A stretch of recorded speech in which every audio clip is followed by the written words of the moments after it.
Welcome to the Smart Thinking Podcast. This is my dad, Ted.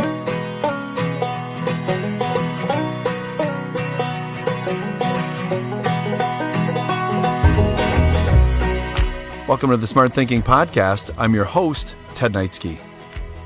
I believe that one of the most important attributes of a person is to nudge others when they see that the other person is capable of doing something that they may not see within themselves. I also believe it's our responsibility to reflect upon and absorb the nudges we're given in our lives, the words of wisdom, the words of encouragement, the words that set expectations. Heck, this podcast started 8 years ago when a young woman and teacher came up to me after I had done a motivational keynote at Elkhorn High School in Wisconsin and told me, you should start a podcast. And here I am on episode 390, even though it says 384. I had to delete a couple. But anyways, I'm talking to you most weeks from my closet at the Neitzke Brentwood Studios here, all at the nudge of another person. And last year, I was nudged by a sophomore in high school named Allison Dish who wanted me to write a children's book so that she could illustrate it. And I listened, leaned in, and we've sold that book all over the country. It's called Duke Storm, which if you don't have, you should get it. Every day, all around us in the universe, there are context clues being given to us. Clues that sometimes we miss. But if we are truly paying attention and focusing each day on our own rapid improvement, well, we'll find them. Then we get to do something no one else can do for us. Make a choice to embrace or erase the idea or opportunity. Each of us every day are absorbing all different types of nudges. Sometimes they're pushing us. Sometimes they're pulling us, but they're always there for us. And heck, sometimes they're punching us right in the face. However, we decide what to do with those nudges. Well, this episode is exciting for me because after producing and writing this podcast for eight years, I listened to another nudge, which leads us here today. But before I get into the storm, a couple of quick reminders. Please remember that you are a leader. And a leader is anyone who has influence over another person. And it can be simply through a nudge. I think you should. Wouldn't it be nice if? I think you are capable of. That's what leadership is. Guiding other people, driving into the mission, doing things together, collaborating, and making certain that we are successful, but always being cognizant of the fact that you are leading through your very example alone. Followership is the next reminder, which sometimes can be in your instincts and sometimes it can't be. And followership is the idea that you demonstrate the care principle, constantly collaborating, holding yourself accountable, being resilient and empathetic, and making sure that you are owning your own engagement.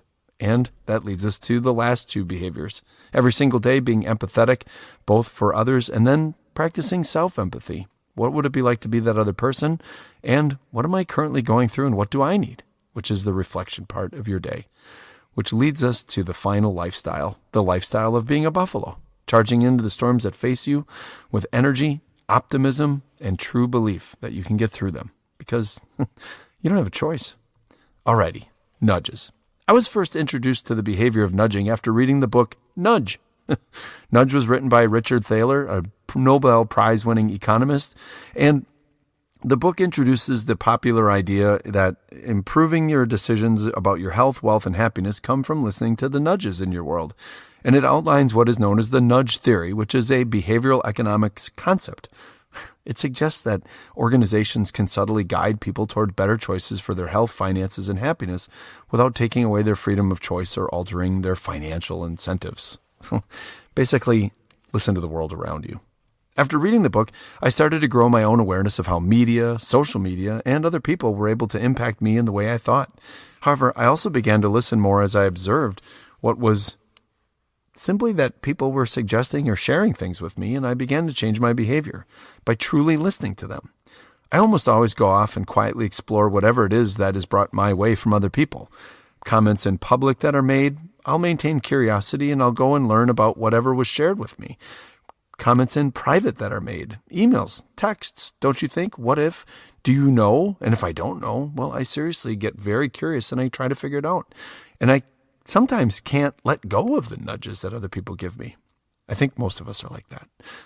But when people around me encourage me or others, I truly listen and I always reflect. I don't know how you are, but many times when I'm nudged, I actually get seeds in my noggin. I get these ideas stuck in my brain. And then I can't get past it, and it just keeps reappearing in my mind. I might be driving after 2 or 3 days of someone saying something to me. It might come up 2 or 3 months later. Heck, sometimes it comes up a year later. Well, we're here today as a result of one of those nudges.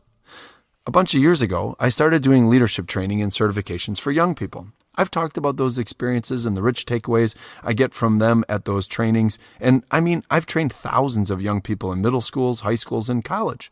I've been in classrooms and schools for the greater part of my life, the last 30 years, and every day I learn from all people. But it's the young people that I really pay attention to. Well, about 8 years ago, my son Charlie came home from his first practice of the soccer season at his high school. He took me aside and humbly and proudly shared with me that he was named captain of the team. I was very excited and filled with dad pride.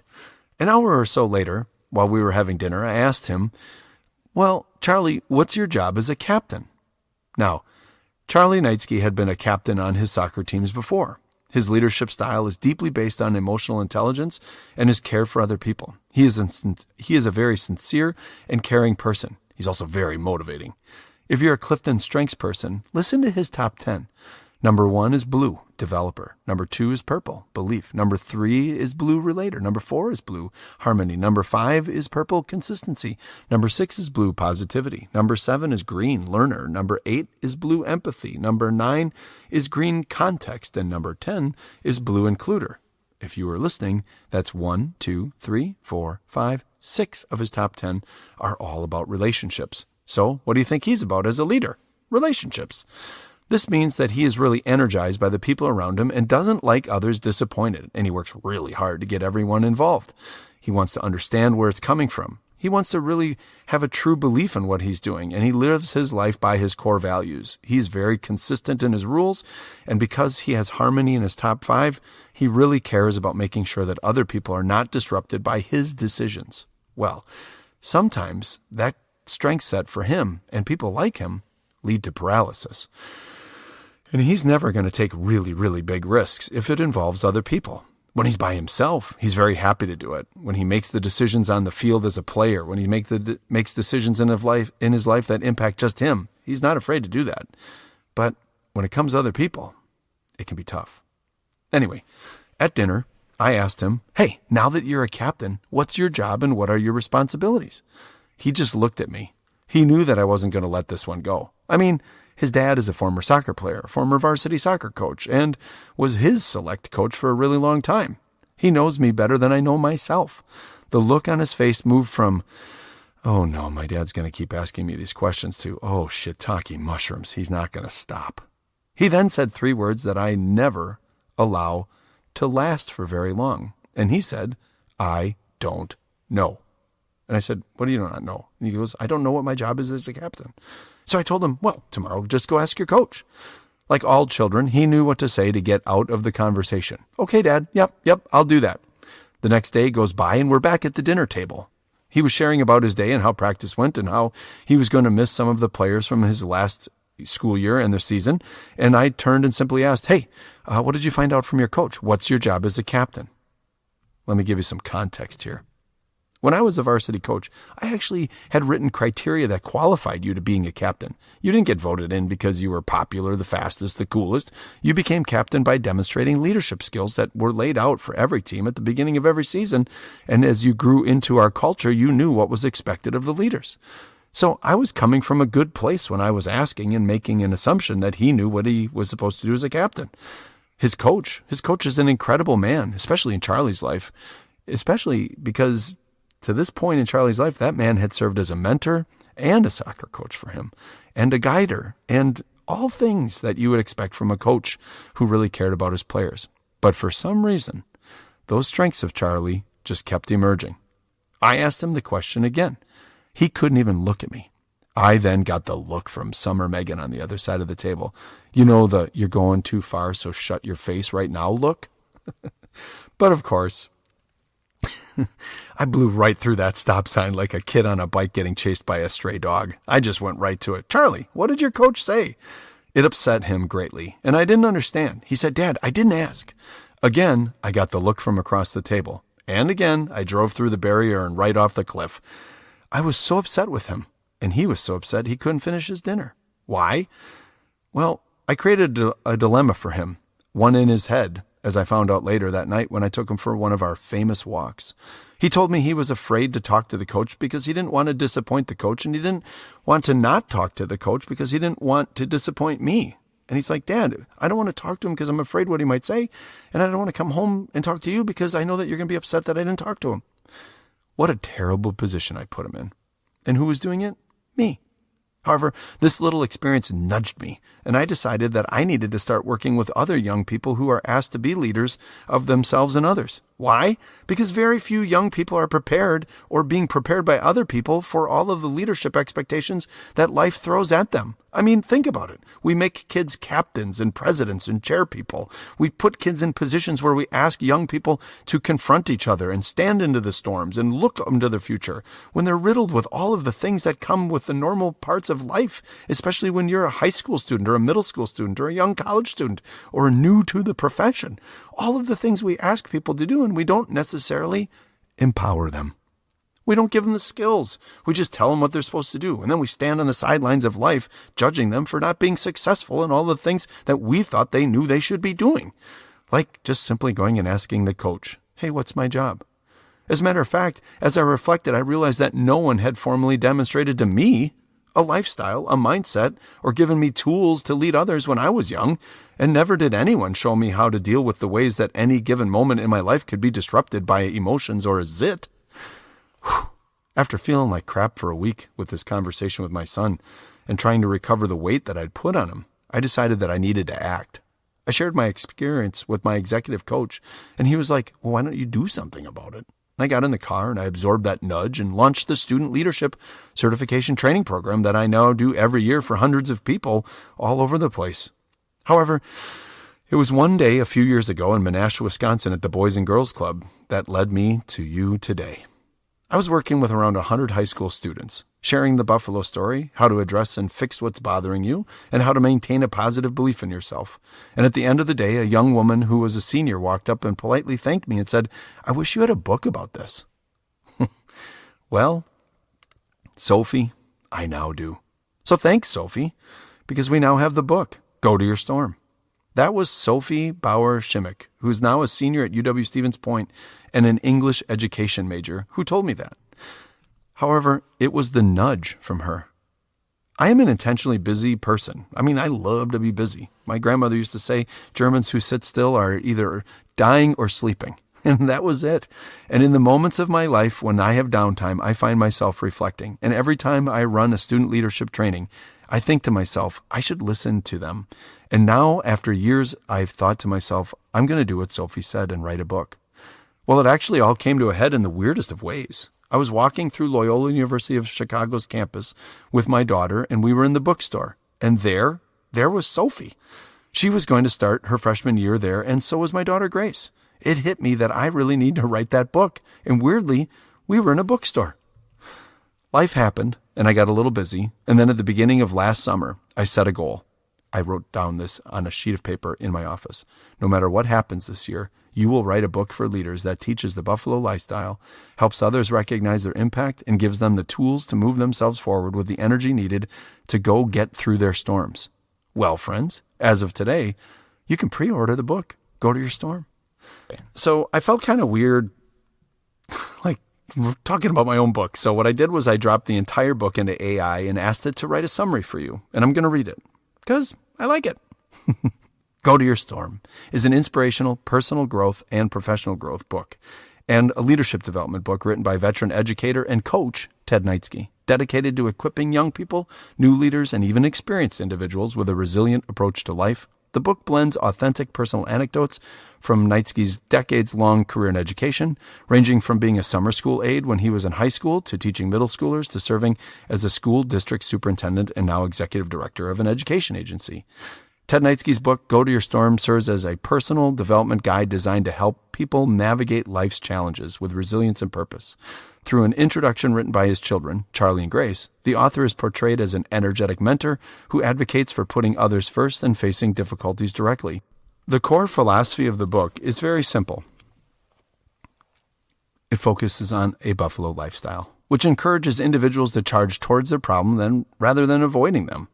By focusing on a 0-0 mindset, Neitzke teaches readers that they have the sole authority over their own happiness, choices, and reactions to the external stresses of their life.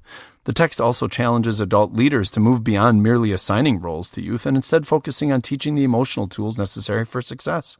Ultimately, the work inspires readers to take responsibility of their own personal legacy, or the dash between their birth and their death, by actively fixing what is within their control. I couldn't have said it better myself because I'm not an AI bot. But I want to take a moment and share a few things with you about this experience of writing the book. I brought the band back together. Allison, who illustrated Duke Storm, well, she helped me make the book a hybrid graphic novel with quick and powerful little illustrations that help you visualize the stories and the anecdotes. My team at CISA 6, Jill, Deb, Jess, and Katie, put it together with me and had to endure my ideations all the time. You can write a book anywhere, I learned. I wrote this book in coffee shops in St. Charles, Missouri, airports across the country, a pool while trapped in a gated community in Florida on spring break, coffee shops in Milwaukee, Chicago, St. Louis, Los Angeles, and even the backseat of an Uber while stuck in traffic in Little Rock, Arkansas. Well, what's in the book? First, I was struggling with how to introduce it. So I was thinking of reaching out to other leaders in my life and authors that have been on the podcast, and then I thought, that feels just so traditional. I was out for a run and asked myself, who would be the very best people to introduce me and my book if I wanted people to understand the context of Ted? So I approached my children. They wrote the entire introduction. Here's a little tease or taste of their introduction. Charlie and Grace decided to approach the introduction by answering a series of questions, and here's one. What's it like to go on a hike with your dad? Grace wrote, going on a hike with our dad really shows how he is incapable of being silent or ordinary. The second we step onto a trail, we are either playing a game, discussing ethical dilemmas, or receiving the best life advice you would ever hear on top of a mountain in the middle of nowhere. And then Charlie answered it, spending time outdoors is something our family has always cherished. Some of my fondest memories with my dad come from being outside together, especially on hikes. Those moments feel unhurried and meaningful. Hiking with him gives me the space to open up about both my successes and struggles, and he's always there to listen without judgment. There's a sense of calm and connection in those experiences that is very hard to replicate. I loved it. I mean, my favorite part of the whole book is what other people wrote. Here's the table of contents, just so you have some context. There are 6 chapters to the book. The first chapter is lifestyle, live like a buffalo. The second chapter is mindset, which is 0-0. The third chapter is your attitude, which means you need to fix it. The fourth chapter is your behavior, being grateful for all of life's presents. Chapter 5 is the belief that you're amazing, and I just wanted you to think about it. And chapter 6 is the confidence you need to carry through your life because the only person in your life you need to impress is the 4th grade version of you. And it concludes with your life because the choices, well, they're all yours. The book's chapters, they do everything that you'd expect from me. They start out with a buffalo lifestyle. And for the first time, I tell the story of my experience with a rancher and how that helped me clarify everything buffalo.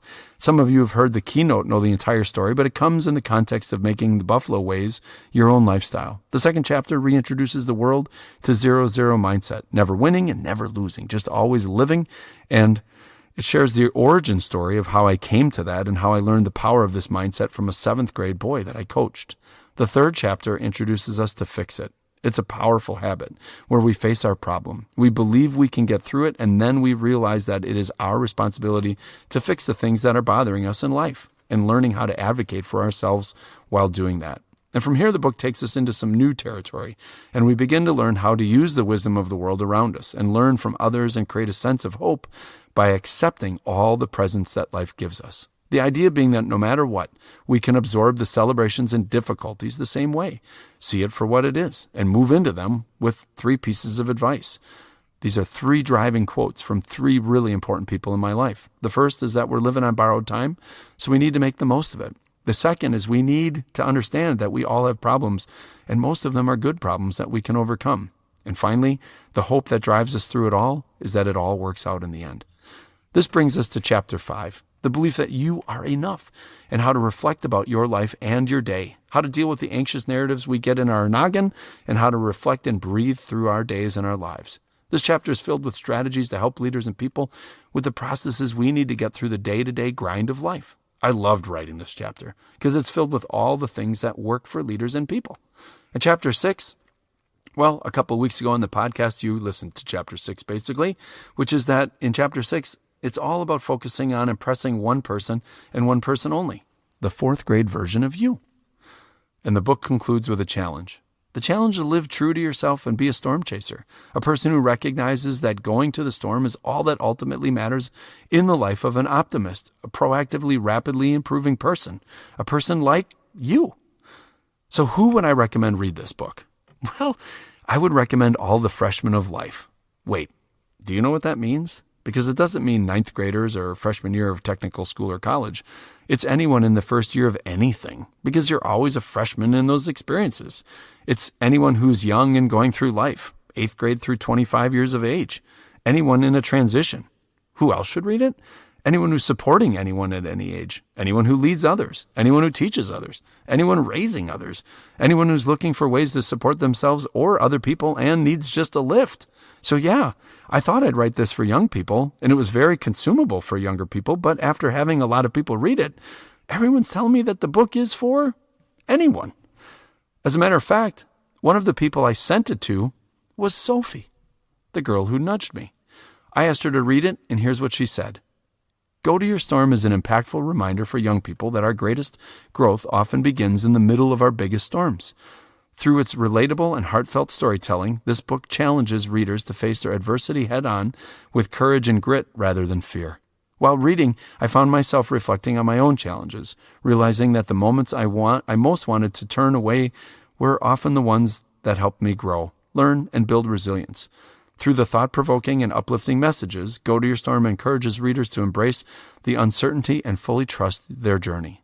The book helps readers understand that to become a strong and resilient leader, they need to first face their storm head on. Sophie Bauer Schimmick, English major, the University of Wisconsin, Stevens Point.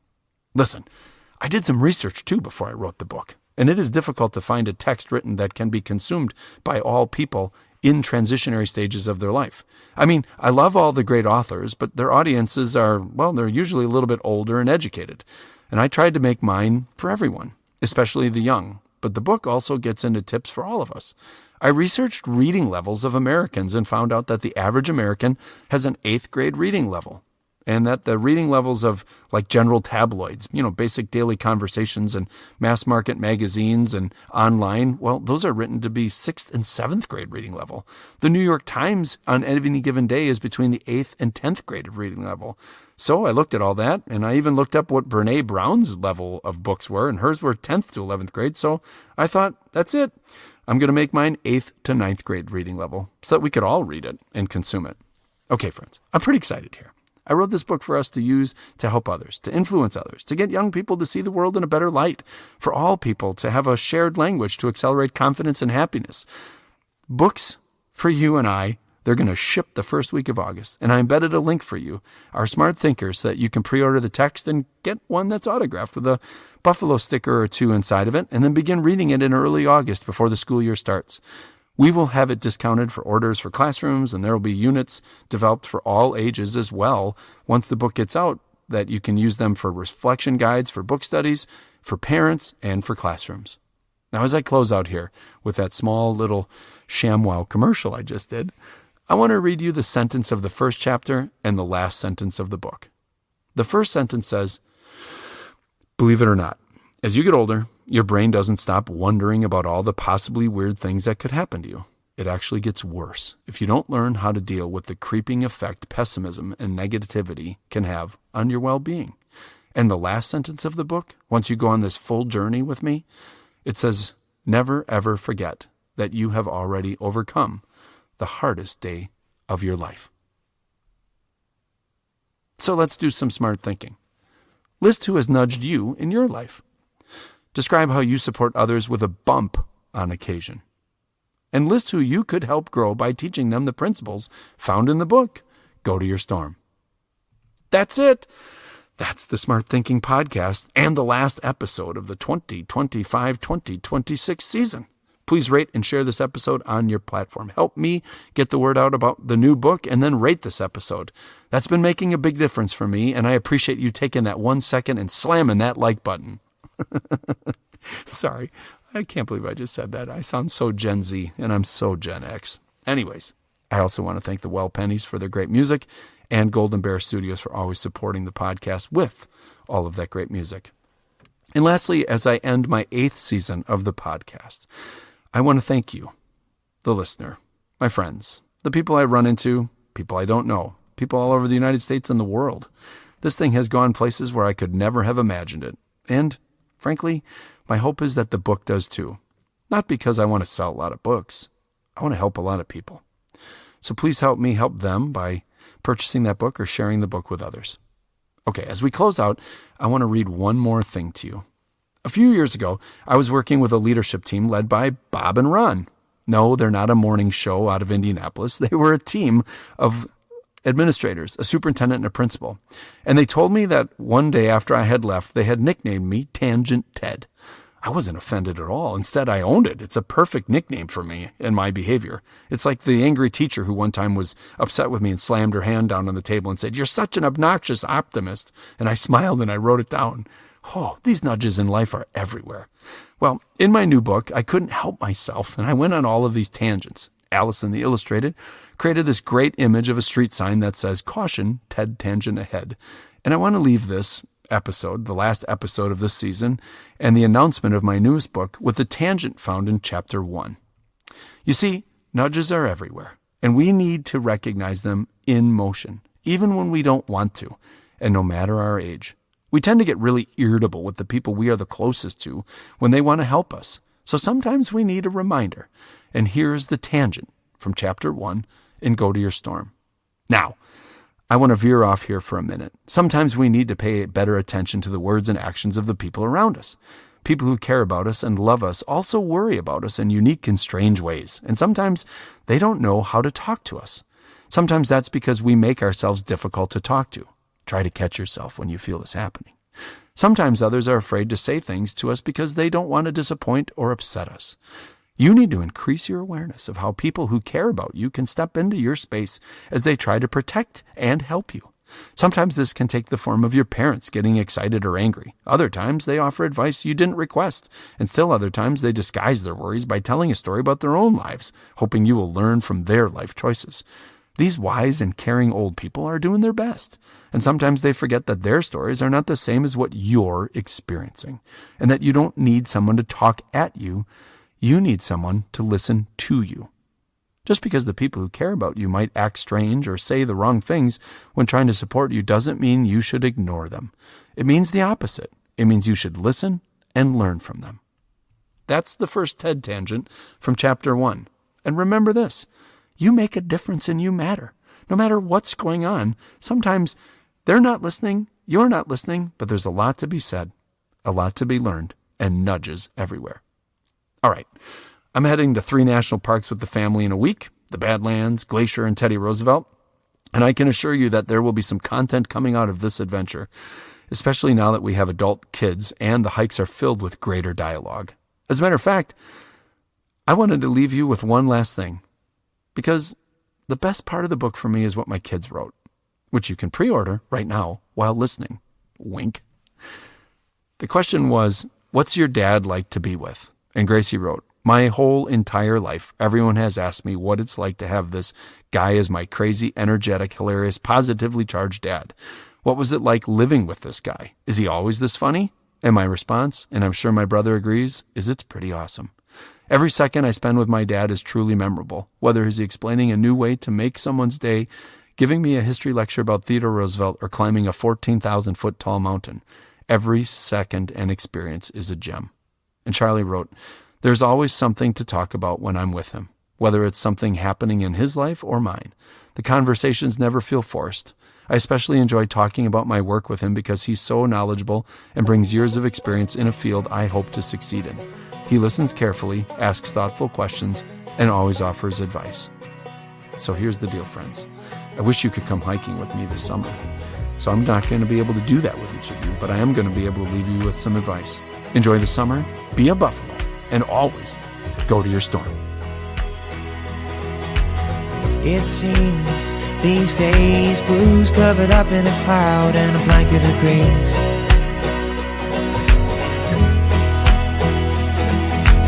And I know it's fine, but I feel a lot better with you and a bottle of wine.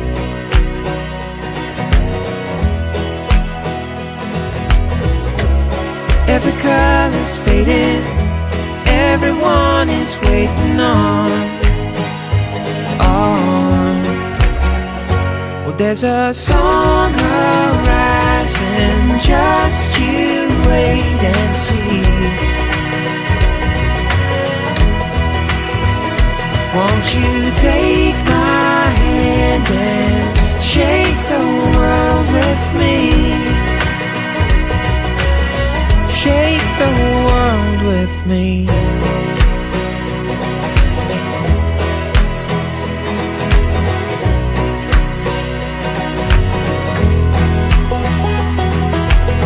This heart in me feels like a feather but hurts like the sting of a bee.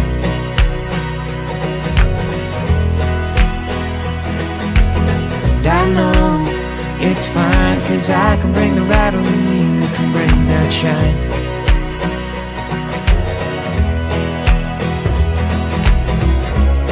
Every color's fading, everyone is waiting on. Well, there's a song arising, just you wait and see. Won't you take my hand and shake the world with me? Shake the world with me.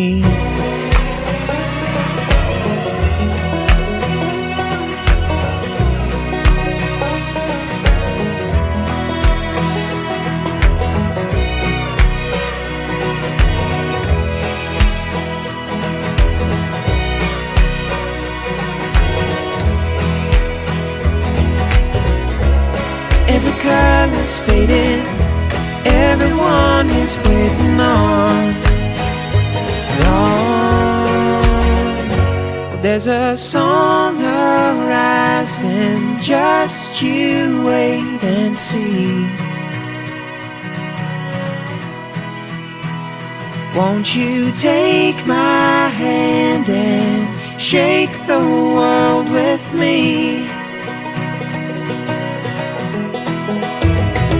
There's a song arising, just you wait and see. Won't you take my hand and shake the world with me? Shake the world with me. Shake the world with me.